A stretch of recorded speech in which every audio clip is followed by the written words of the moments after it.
दुनिया की महंगी तरीन शादी की तकरीबात भारत में जारी हैं। अंबानी की शादी की तकरीबात में दुनिया भर से अहम शख्सियात शामिल हो रही हैं। मुकेश अंबानी इतना ज्यादा पैसा लगा रहे हैं अपने बेटे की शादी में कि हमारे तो सभी लोग जो है वो बावले होकर घूम रहे हैं और सब उन्हीं की बात कर रहे हैं। इतना पैसा शादी में, मतलब इतना पैसा जितना मुकेश अंबानी लगा रहे हैं अपने एक बेटे की शादी में, उतने पैसे में तो हमारे पाकिस्तान के सब लोगों की 2-2, 4-4 बार शादियां हो सकती। ऑब्वियसली हम में से तो कोई इनवाइटेड नहीं था। मुकेश अंबानी इंडियन बिलियनेयर हैं, उनकी सिर्फ कार्ड ही कहीं से मिल जाता, कुछ भला हो जाता। 5 लाख का card. My father and mother have always stood by me, and my father and mother have always made me feel that if I can think, I'll do it. And I think that is what my father and mother mean to me. लेकिन मैंने ये सुना है कि मुकेश अंबानी के बेटे की शादी पर $50 करोड़ का खर्चा आएगा। इतना खर्चा करने के बजाय आप अगर $2-3 बिलियन पाकिस्तान को दे देंगे तो भाई वो जो नॉन स्टेट एक्टर जा रहे हैं वो भी बंद हो जाएंगे। यकीन के ट्राई करके कहा जाता है कि जो इंडिया की लग्जरी वेडिंग मार्केट है वो तकरीबन ये बताती है कि $75 बिलियन ऑन वेडिंग चलते हैं एवरेज ईयर।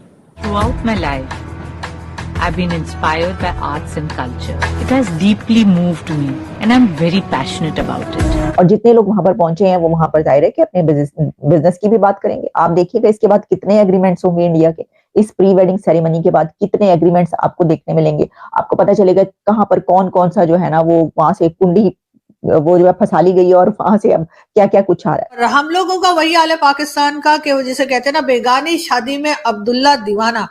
तो जी हाँ, बिल्कुल हम इस वक्त अब्दुल्ला दीवाना बने हुए हैं और हम धड़ाधड़ हमारे यहाँ यही न्यूज चल रही है कि जी मुकेश अंबानी साहब ने इतने पैसे खर्च कर दिए मुकेश अंबानी साहब की बेटी। भारत की ये जो सॉफ्ट पावर है, मैं आई बिलीव जो सॉफ्ट पावर किसी मुल्क की होती है वो उतनी इंपॉर्टेंट होती है जितनी हार्ड पावर होती है। आप अमेरिका की hard power is known globally, but America every day keeps on working on it's soft power. Pakistan का तो सॉफ्ट पावर का कॉन्सेप्ट ही कोई नहीं है, ठीक है जी। और ये जो चीज़ है, अब अंबानी फैमिली जो है, ये अंबानी फैमिली ये क्या कर रहे हैं, ये सिर्फ और सिर्फ सॉफ्ट पावर लेके आ रहे हैं। और हर रोज़ नए ड्रेस कोड होंगे, नए बोर्ड्स होंगे। आपको आर्मी, जैसे मैंने थोड़ा देर पहले बता रहा था कि हेयर स्टाइलिस्ट, मेकअप आर्टिस्ट, सब कुछ होगा। सो ये आप जेहन में रखें कि that's all the soft power they are sharing with the world. ये सॉफ्ट पावर है। अब सुनने में आ रहा है कि इस लिस्ट में जो कतर के प्राइम मिनिस्टर हैं मोहम्मद बिन जासम अल थानी, क्या हम ऐसी कुछ कर सकते हैं पाकिस्तान में? सोचें भी ना। मैं this is the first time I believe that in soft power there is, आप इंडिया का मुकाबला नहीं कर सकते। आप इंडिया का मुकाबला सॉफ्ट पावर में नहीं कर सकते। India is far ahead. और हमारी बदकिस्मती है कि हमें सॉफ्ट पावर की मीनिंग की नहीं पता। हमें सॉफ्ट पावर, हमने इतना हार्ड पावर में इन्वेस्ट कर लिया है कि हम सॉफ्ट पावर की मीनिंग का ही नहीं पता, और हम चाहते ही नहीं हैं कि सॉफ्ट पावर की कुछ जो होना हो। अगर मुकेश अंबानी चाहता तो ये सारे का सारा वो कर सकता था आराम से, छोटी सी वेडिंग में, ठीक है जी, ठीक है, लेकिन नहीं उन्होंने किया। कोई कह रहा है जी रिहाना ने 200 करोड़ रुपए लिए, ठीक है। कोई कह रहा है जी रिहाना ने कुछ और लिया, कोई कहता कुछ लिया।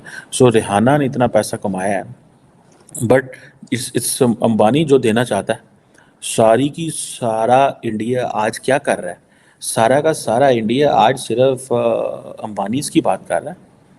And they should be thankful and happy, ठीक है जी, कि इंटरनेशनल जितने भी स्टार्स हैं वो सारे के सारे इंडिया के अंदर आए हुए हैं। India should be happy and thankful to Ambani. तो ये वहां पर अब आप सोचिए कि सिर्फ ये अटेंड नहीं होगी, ये एक नेटवर्किंग का सिलसिला है, ये एक नेटवर्क बनेगा। वहां पर बिजनेसेस आ रहे हैं और आएंगे, और जितने लोग वहां पर पहुंचे हैं वो वहां पर जाहिर है कि अपने बिजनेस की भी बात करेंगे। आप देखिएगा इसके बाद कितने एग्रीमेंट्स होंगे इंडिया के, इस प्री वेडिंग सेरेमनी के बाद कितने एग्रीमेंट्स आपको देखने मिलेंगे। आपको पता चलेगा कहाँ पर कौन कौन सा जो है ना वो वहां से कुंडी वो जो है फंसा ली गई है और वहां से अब क्या क्या कुछ आ रहा है। ये एक बिल्कुल ऐसा ही होता है, ये कोई वो ऐसी बात नहीं है कि ऐसे कंट्रीज में जो कि जहां पे बिजनेस फ्लरिश कर रहा हो वहां पे ऐसा ही होता है। हर कोई वैसे ही भागता है। आपको पता है कि इंडिया में कि हमारे काम भी यहाँ पर हो जाए। इलोन मस्क से लेकर जितने भी दुनिया की सेलिब्रिटीज और बड़े इदारे हैं वो कहते हैं कि वहां पर जाएं और वो काम करें, कि उन्होंने ये जो वेडिंग है वो दुनिया के किसी बड़े से बड़े वहां पर कर सकते थे, ऐसे वेन्यू पर कि जहां पर दुनिया भर की सेलिब्रिटीज बड़े आराम से जाती, खुशी खुशी जाती। और स्विट्जरलैंड में कर सकते थे, वो किसी आइलैंड पर कर लेते, जाके हवाई में कर लेते, अमेरिका में आके कर लेते, कहीं और कर लेते वो, लेकिन उन्होंने अपने कंट्री के अंदर की। और इसकी वजह ये भी बताई गई कि जो इंडिया के प्राइम मिनिस्टर नरेंद्र मोदी हैं, उन्होंने ये कहा था कि जो वेडिंग्स या जो बड़े इवेंट्स होते हैं लोगों के पर्सनल, वो इंडिया में क्यों नहीं करते, वो बाहर जाके क्यों करते हैं? क्योंकि अगर अपने मुल्क के अंदर वो पैसा खर्च करेंगे, ये वेडिंग्स या कोई भी ऐसी इवेंट्स होंगे वो करेंगे, तो लोगों को, मुल्क के अंदर के लोगों को रोजगार मिलेगा और जो पैसा है वो मुल्क के अंदर रहेगा और बिजनेस भी आएगा। तो उन्होंने उनकी बात मानते हुए जो है अपने वजीर आजम की, उन्होंने कहा कि बात तो सही है कि अपने लोगों के लिए करना, और वैसे भी आपको पता है उनकी रूट्स बड़ी गहरी हैं। देखिए वो जो है ना सारे, वो उससे जुड़े हुए हैं, जमीन से, वहां के उससे जुड़े हुए हैं, नेशनलिज्म वहां पे जितना ज्यादा वो आप जानती हैं। तो उन्होंने कहा कि इतनी शानदार किस्म की जो उनकी वेडिंग की सेलिब्रेशन अब स्टार्ट हो चुकी हैं, वो तमाम वहीं पर होंगी और इसका फायदा इंडिया को होगा। इससे मजबूत कौन होगा? उनका मुल्क होगा, ताकतवर वो कंट्री होगा। तो इससे आप अंदाजा कर सकते हैं कि क्या कुछ हो रहा है, और ये एक बहुत बड़ी खबर इस वक्त बन चुकी है। पूरी दुनिया का जो मीडिया, इंटरनेशनल मीडिया इस वक्त अंबानी की इस वेडिंग को जो है वो डिस्कस कर रहा है। वैसे तो हमने कई ऐसी वेडिंग्स की बात की। My mind blown away, Anant Ambani का जो बिहेवियर और जो उनकी ब्रॉट अप और जो जिस तरीके से उनको तरबियत दी गई है, अमेजिंग। मैं तो हैरान रह गई अनंत अंबानी की सोच और जो काम कर रहे हैं वो देखकर, और उनका जो बात करने का स्टाइल है और जो उनकी पर्सनैलिटी है, वैसे देखकर आप सोच ही नहीं सकते कि ये लड़का जो है वो इस तरीके से बात करेगा कि आप हैरान रह जाएंगे। इतना जबरदस्त उनका डाउन टू अर्थ, इतने हम्बल तरीके से वो बात करते हैं, और लेकिन ऐसी कमाल की बात। और उनका काम क्या है, ये मुझे बहुत खुशी हुई। काम उनका क्या है, यानी काम से मुराद ये कि आप देखिए उनका शौक क्या है। उन्होंने वहां पर ही जामनगर में ऐसी जगह बना रखी है जो कि कई हजार एकड़ों पे फैली हुई है, जिसमें वो जो एनिमल्स रेस्क्यू करते हैं उनको लाकर रखते हैं। दर्जनों और सैकड़ों की तादाद में वहां पे एनिमल्स, और खास तौर पर एलिफेंट्स हैं। और उन एलिफेंट्स के लिए उन्होंने वहां पे दुनिया का दी लार्जेस्ट एनिमल्स हॉस्पिटल बना रखा है। कि और भी बहुत सारी उसके अंदर बातें मुझे मिली, लेकिन वो जाहिर है कि बहुत, ये मैंने सिर्फ ये बात इसलिए की कि मैं सोच रही थी कि पाकिस्तान में ऐसा कौन सा, यानी कि देखे ना द रिचेस्ट कौन किसको कहा जाता है, तो वो मलिक रियाज की बात की जाती है जी, वो बहरिया टाउन और सारा जमीनों वाले। तो उनके तो वो किस्से ही खत्म नहीं हो रहे करप्शनों के, और उनके इस चीज के ही कि उन्होंने इसको जमीनें दे दी और इसको जमीनें दे दी, और उसकी वजह से फिर क्या सूरत हाल वहां पर मौजूद है।